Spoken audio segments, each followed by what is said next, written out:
The oracle at Delphi can teach us much, long after her pillars have crumbled.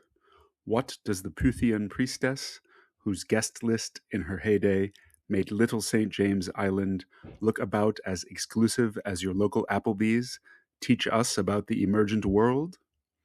As Philip said to Nathaniel, come and see, on today's Deep Takes Philosophy. For over 1,000 years, the oracle at Delphi, priestess of Apollo, was the most powerful woman of the ancient world.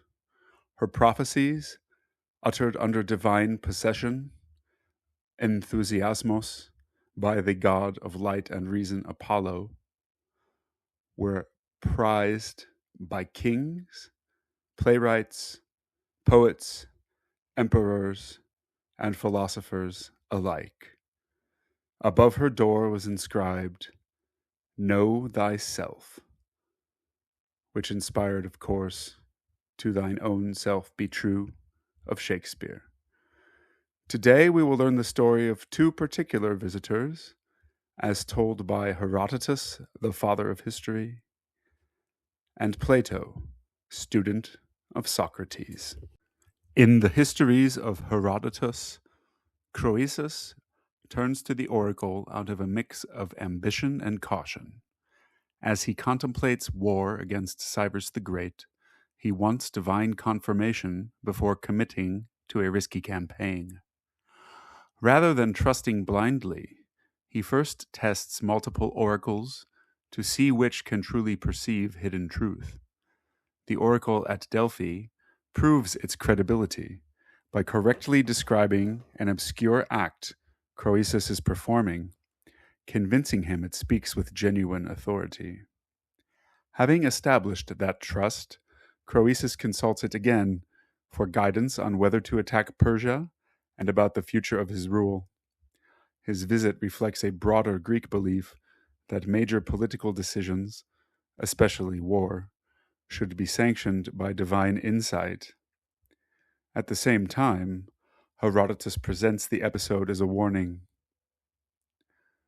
Croesus, if you march against the Persians, you will destroy a great empire, she uttered in a fit of possession.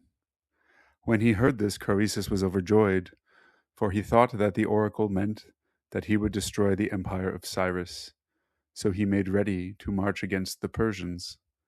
But when the oracle answered him that if he should make war upon the Persians, he would destroy a great empire, he did not understand that the empire meant was his own. Like many, our ill-fated king saw what he wanted to see, heard what he wanted to hear, believed what he wanted to believe, and did what he wanted to do. Contrarily, Socrates, that great avatar and archetype of the philosopher, whose defining characteristic is to follow the truth, no matter where it leads, however uncomfortable, proceeded thusly, according to Plato's Apology. You have known Chaerephon. He went to Delphi and ventured to ask the oracle whether there was anyone wiser than I was, and the Puthian prophetess answered that there was no man wiser. When I heard the answer, I said to myself, what can the god mean? I know that I have no wisdom, small or great. What then can he mean by saying that I am the wisest of men? After long consideration, I thought of a method of trying the question. I went to one who had the reputation of wisdom, and I found that he was not wise, although he was thought wise by many, and wiser still by himself. I am better off than he is, for he knows nothing and thinks he knows. I neither know nor think that I know. Then I went to another who had still higher pretensions to wisdom, and my conclusion was exactly the same. After the politicians, I went to the poets, and I saw that they were not wise, but that they spoke by a sort of inspiration. At last I went to the craftsmen, and here I found true knowledge. But they fell into the same error. Because they were good workmen, they thought that they also knew all sorts of high matters. This inquisition has led to my having many enemies, for they think that I myself am wise. But the truth is, O men of Athens, that God only is wise.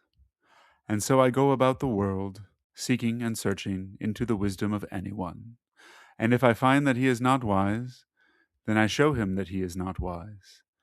And this occupation quite absorbs me, and I have no time to give either to any public matter of interest or to any concern of my own, but I am in utter poverty by reason of my devotion to the god.